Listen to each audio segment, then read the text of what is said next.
imagine police find a murder weapon. It's this massive kitchen knife. Right. They hold a press conference, and they tell the world they have the killer's DNA on the handle and the victim's DNA right there on the blade. Case closed, right? Yeah, you'd think so. I mean, the media goes wild, the suspects are locked up, the public is totally satisfied. But what if I told you that this supposedly bloody murder weapon tested absolutely negative for blood? Wow. Yeah. Today's deep dive is really about what happens when this idea of foolproof science is actually an illusion, and how, a thirst for a highly sensational story can just completely derail justice for a decade. It really is a profoundly humbling look at how human bias operates, because Yeah. we desperately want the world to be binary, right? Absolutely. Especially when it comes to the justice system. We want forensic science to just spit out a name like a vending machine. Yes. But so often the truth is obscured by this fog of narrative and coercive interrogations and sometimes just fundamentally broken laboratory protocols. Let's begin in Perugia, Italy. It's November 1st, 2007. Right. So Perugia is this picturesque medieval hill town. It's really famous for its massive international student population. Okay. And Meredith Kercher was a 21-year-old student from Leeds University. She lived in a ground floor flat at this pretty cottage at Via della Pergola 7. And she shared this apartment with two Italian women in their late 20s and a 20-year-old American student from the University of Washington. Amanda Knox. Right. And the timeline of the discovery is just chilling. On the morning of November 2nd, two cell phones belonging to Meredith are found discarded in a nearby garden. Uh-huh. Around the exact same time back at the cottage, Amanda Knox and her new boyfriend. An Italian computer science student named Raffaele Solicito. Yeah, who she'd only been dating for like a week at that point. They arrive to find what looks like a staged break-in. Right. There is a broken window in one of the Italian roommates' bedrooms. But more alarmingly, Meredith's bedroom door is locked from the inside. And she isn't answering. No. So eventually, the postal police arrive, the door is kicked in, and Meredith Kercher is found murdered inside. It's awful. She had been sexually assaulted, suffered multiple stab wounds. It was just a horrific, chaotic scene. Almost immediately, the local police zero in on Knox and Solicito. And here's really where the investigation starts to permanently derail, I think. Yeah. Because the initial suspects start fundamentally changing their stories. The initial statements were just a total mess. First, Knox and Solicito tell investigators they spent the entire evening at Solicito's apartment. Right, they claimed they were smoking marijuana, watching that French film Amélie. Having sex, they insisted they never left. But those unified stories just shatter pretty quickly under pressure. Solicito later changes his tune, claiming he couldn't actually remember if Knox was with him the entire evening. Or she had left. Yeah. And Knox changes her story entirely. It culminates in her actually pointing the finger at her boss. A Congolese bar owner named Patrick Lumumba. Right. She tells investigators this incredibly vivid story that Lumumba broke into the home and killed Meredith while she stood in the kitchen, covering her ears to block out the screams. Which is just a wild accusation to make. Okay, let's unpack this. Uh-huh. Because I understand that police interrogations are intense. But I have to push back on the logic here. Sure. Why implicate an entirely innocent person who had absolutely nothing to do with the house or the roommates? I know. Lumumba wasn't even a friend who hung out there. Why would her brain make that specific catastrophic leap? I mean, under pressure, people might throw spaghetti at the wall to see what sticks. But this... I mean, it sounds totally absurd until you look at the mechanics of extreme psychological pressure. Okay. Knox later testified that she was subjected to this intense, all-night police interrogation. We are talking about hours and hours of questioning. Without a lawyer present, right? Exactly, no lawyer, and conducted in a language she was still learning. Police told her they had hard evidence placing her at the scene. Which they didn't. Right.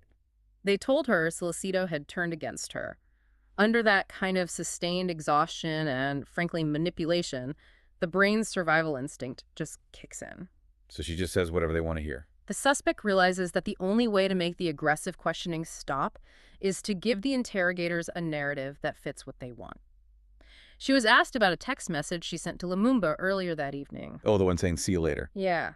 And in her exhausted, terrified state, she wove him into this confession to basically appease the detectives. And for you listening, this really highlights a critical vulnerability in criminal investigations. Because that initial panic, those coercive interrogations, they can permanently poison a case. Absolutely. By extracting that false confession, those early statements established this intense confirmation bias for the detectives before the real physical evidence was even processed. Right, the police thought they had their masterminds. And from that moment on, every single piece of evidence was filtered through that assumption. And because of those shifting alibis and the leak of that really bizarre accusation against Lumumba, the police essentially declared the case solved. Yeah. And the media ran with it. They convicted Amanda Knox in the court of public opinion instantly. The press completely lost sight of the actual crime scene. It transformed from a tragic murder into this global soap opera. The clash of narratives was just unlike anything we'd seen before the social media era. Knox has spoken very openly about the severe damage to her character. Right. She was painted by prosecutors and the tabloids as this dirty man-eater and a drugged-up whore. The British tabloids resurrected that old soccer nickname she had, Foxy Noxy, Yeah. and they turned it into the persona of a sociopathic mastermind. It awoke the public's imagination, but it had absolutely zero basis in the facts of the actual crime. She pointed out later that the media produced endless, salacious clickbait stories. They were analyzing her posture, her facial expression. Her shopping habit. Right, instead of actually looking at the physical evidence. Because while thousands of cameras were pointed at Knox, they were ignoring a man named Rudy Guade. The guy whose DNA and bloody fingerprints were actually found all over Meredith Kercher's bedroom. Exactly. Guade was barely a footnote in the early international coverage. Wow. But we also have to look at the collateral damage of this media circus. Patrick Lumumba, the man Knox falsely accused, his life was completely destroyed. Oh, yeah. Based entirely on her coerced statement, Lumumba was arrested in a highly publicized raid. He spent 2 weeks in prison. 2 weeks. Before a customer finally came forward with an ironclad alibi for him, he lost his business, and he has gone on record saying he believes Knox was ultimately freed because she is rich and American. He felt a profound injustice. And he noted that while Knox eventually did receive a 3-year sentence for slandering him, the stain on his reputation was just permanent. And in the center of all this noise, there is the family of Meredith Kercher. Their Right. grief was just constantly overshadowed by this relentless focus on Amanda Knox. The Kerchers maintained a very reserved, dignified demeanor throughout the entire decade-long ordeal. They were horrified by the media circus, Naturally. but they firmly believed in the guilty verdicts against Knox and Salcedo.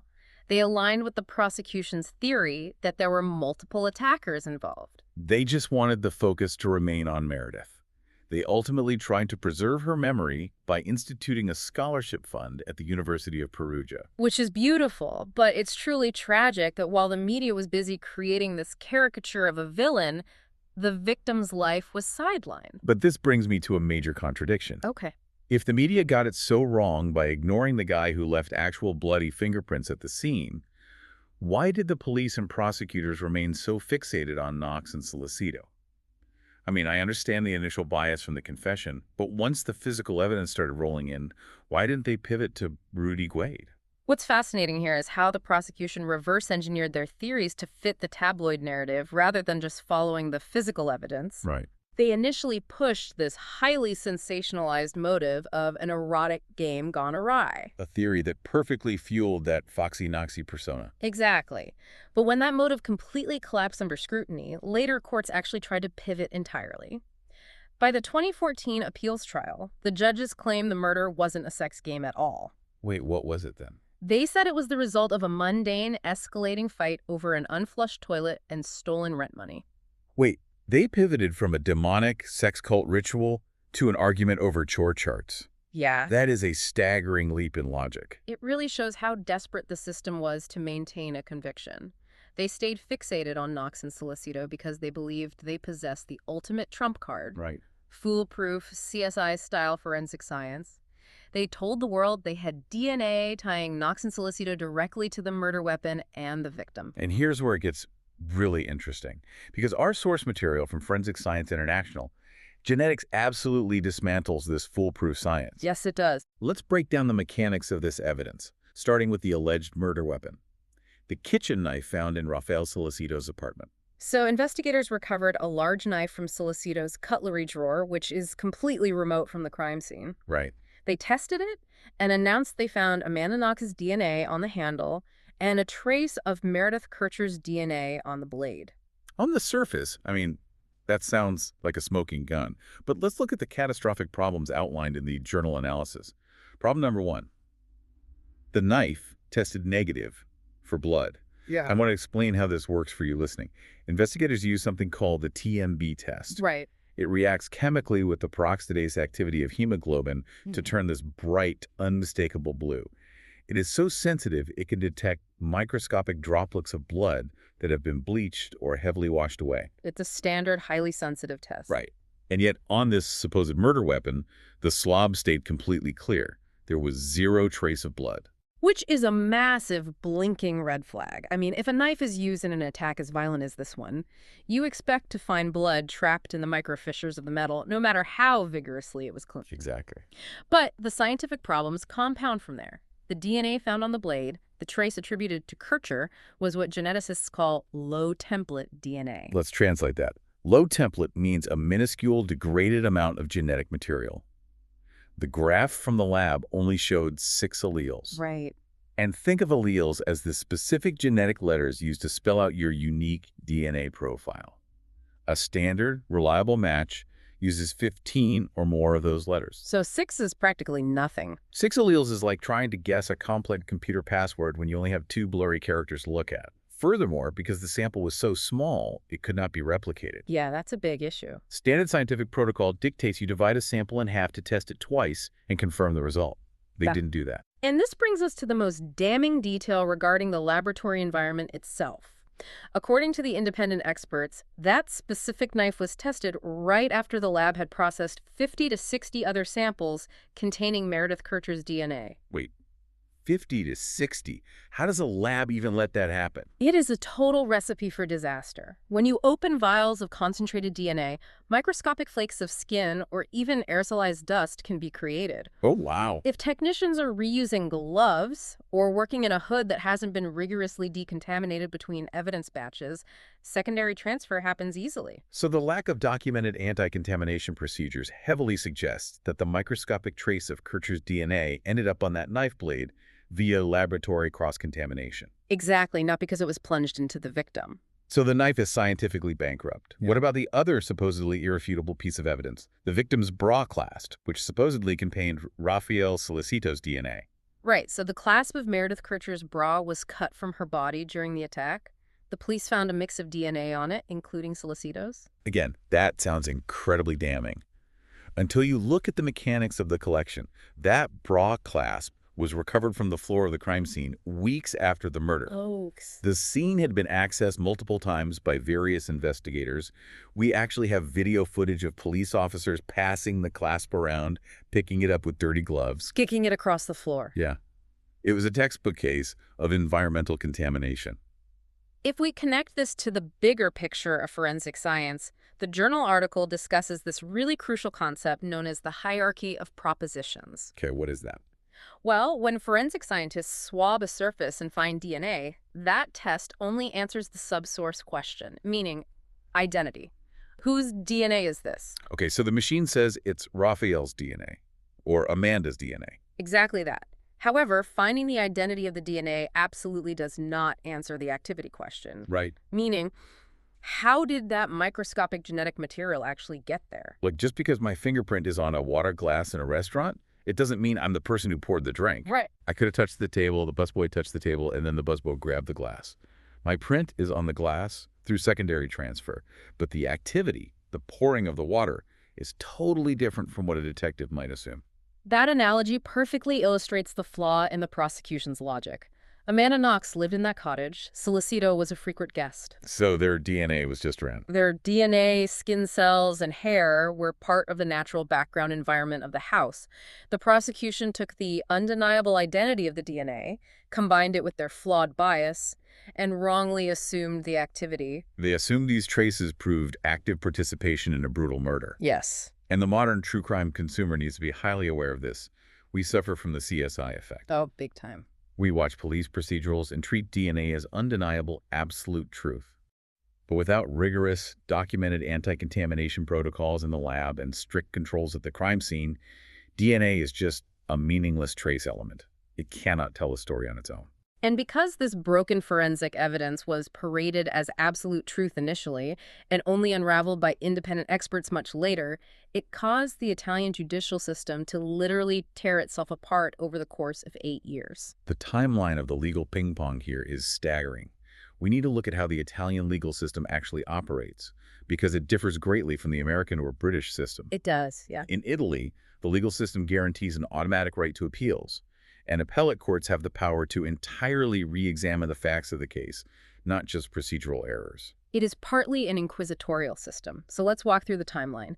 In 2009, relying on the flawed forensic reports and those shifting early statements, the lower court convicts Knox and Solicito of murder. Right. Knox is sentenced to 26 years, Solicito to 25. But then the mandatory appeals process begins. In 2011, an appellate court appoints independent experts from Sapienza University to review the forensics. And they tear the prosecution's science to shreds, exposing the knife and bra clasp as wildly unreliable. Right, so the court acquits Knox and Solicito, freeing them after almost 4 years in maximum security prison. Knox immediately flies back to Seattle. Now, in the U.S., double jeopardy would mean the story ends right there. Yes. But in Italy, the prosecution can appeal an acquittal. So in 2013, Italy's Supreme Court of Cassation annulled the acquittals. They didn't declare them guilty, though. No, rather, they ruled that the appellate court's logical reasoning for dismissing the evidence was flawed, and they ordered yet another trial. So the circus starts all over again. In 2014, a new appellate court in Florence reconvicts them both.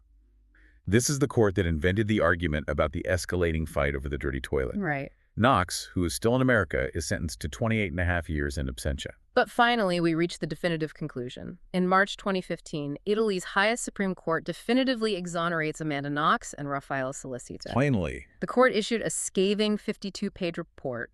They cited sensational investigative failures, amnesia, and culpable omissions by the authorities. They ruled unequivocally, stating there was zero biological trace of Knox or Solicito in the murder room. Which brings us back, finally, to the man whose biological traces were in the murder room. Rudy Guay. Let's look at who he actually was. Rudy Guay was a 20-year-old drifter who had lived in Perugia since childhood. Crucially, he had a heavily documented history of break-ins. Yeah. In fact, just days before Meredith Kercher's murder, he was arrested in Milan.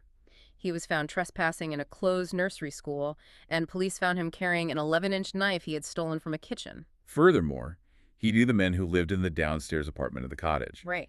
Those men told police about a previous incident where they found Guay asleep on their toilet, which he had left unflushed. Uh-huh.